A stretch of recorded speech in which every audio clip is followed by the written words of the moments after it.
राधे राधे महाराज जी। महाराज जी, अगर कोई व्यक्ति हमारे सीधेपन का फायदा उठाकर हमारे साथ छल कपट करता है या विश्वासघात करता है तो उसे क्या हमें अपने जीवन से त्याग देना चाहिए? नहीं, इस परिस्थिति में खुद को कैसे प्रसन्न रखें?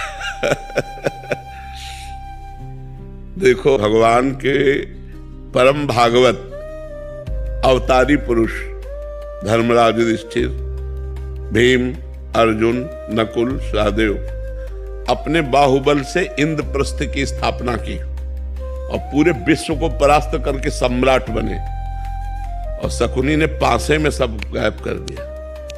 क्या भगवान उस समय सुदर्शन चक्र का अगर प्रयोग कर देते शकुनी के ऊपर तो सारा खेल समाप्त हो जाता, कौरव भी बच जाते और पांडवों को भी दुख ना भोगना पड़ता, पर ऐसा कुछ नहीं किया।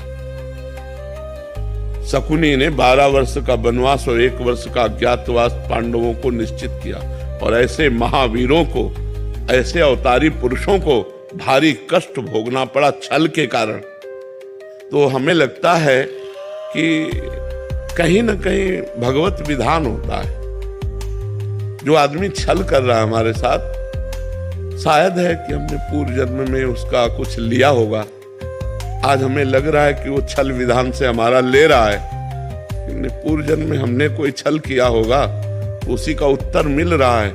मुझे ऐसा मान करके शांत, अगर त्यागने की जरूरत है तो त्याग दीजिए, नहीं कुछ ऐसे संबंध जहाँ त्याग भी नहीं सकते, भले अपना घर का कोई सदस्य है, अपने परिवार का अपना प्रिय सदस्य है, कैसे त्यागोगे? अपना पुत्र है, अपना पति है, अपना मित्र है, अपना, तो सहन करना चाहिए। मतलब दूसरा उपाय नहीं है, एकमात्र सहन करना उपाय है। कबीरा खुद को ठगाइए, दूसरों को ना ठगे। अगर हमको कोई ठग रहा है तो वो देख रहा है, छोड़ दो उसके ऊपर, जाओ भैया जाओ। जब वो मालिक हमारी तरफ देखेगा तो निहाल कर देगा, और जब उसकी तरफ देखेगा तो बेहाल कर देगा।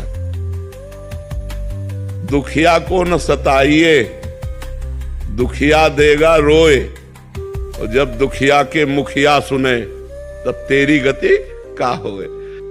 ऊपर से लेकर के ये आज तक इतिहास साक्षी है, ये छल, ये कपट, ये व्यवस्था पहले से चली आ रही है बड़े बड़ों के साथ। वही तो कह रहा हूं, धर्मराज है भाई, हम लोग तो धर्म से चलेंगे, वो तो धर्मराज है। और छल से मारा कि 12 वर्ष का वनवास, 1 वर्ष का अज्ञातवास। ऐसे महापुरुषों को भी छल, चाहते तो 1 मिनट में शकुनी को निपटा सकते थे भीम। 1 मिनट में केवल गला पकड़ के दबा दे तो जान से मर जाता लेकिन सबकी जड़ शकुनी था, और उसका कई बाल बाका भी नहीं किया, और बहुत कष्ट भोगा, बहुत कष्ट भोगा इन महापुरुषों ने।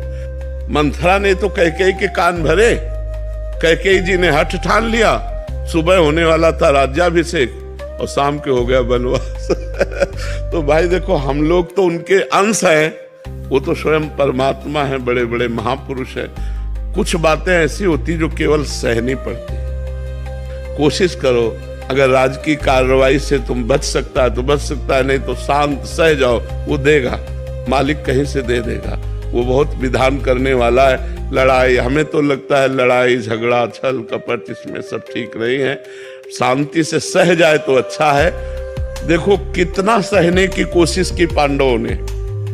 पहले कहा था कि जब अगर 12 वर्ष का वनवास, 1 वर्ष का अज्ञातवास आप पूरा कर लेंगे तो पूरा चक्रवर्ती राज्य आपको मिल जाएगा। जब पूरा कर लिया तो उनका राज्य नहीं देंगे, बोले आधा दे दो, बोले आधा भी नहीं देंगे, बोले 5 गांव दे अब आप देखो ईमानदारी की हद और बेईमानी की हद।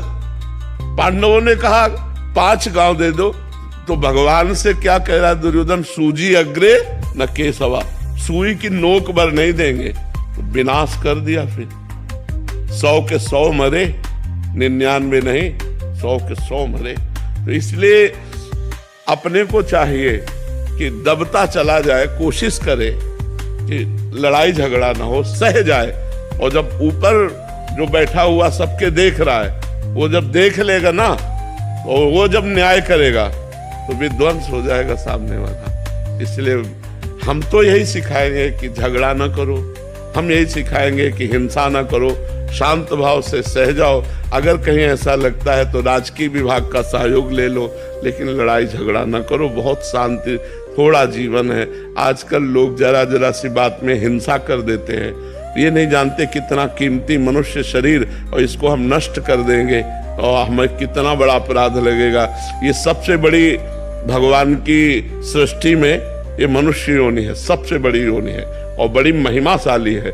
इसके द्वारा बड़े बड़े पवित्र कार्य किए जा सकते हैं, पर लोग जरा जरा सी लड़ाई में एक दूसरे की हिंसा कर देते हैं, या जरा सा ऐसा समस्याएं आई तो पूरा परिवार जहर खा लेते हैं। ये सब नहीं करना चाहिए। सहना सीखो, नाम जप करो और भगवान के आश्रित रहो। किसी तरह संसार से हम मुक्त हो जाएं। नहीं, बहुत कठिन, बार बार जन्म, बार बार मरण कहाँ तक भोगेंगे यार? कितना भोगेंगे? कितना कष्ट है संसार में। तो इसलिए नाम जप करो।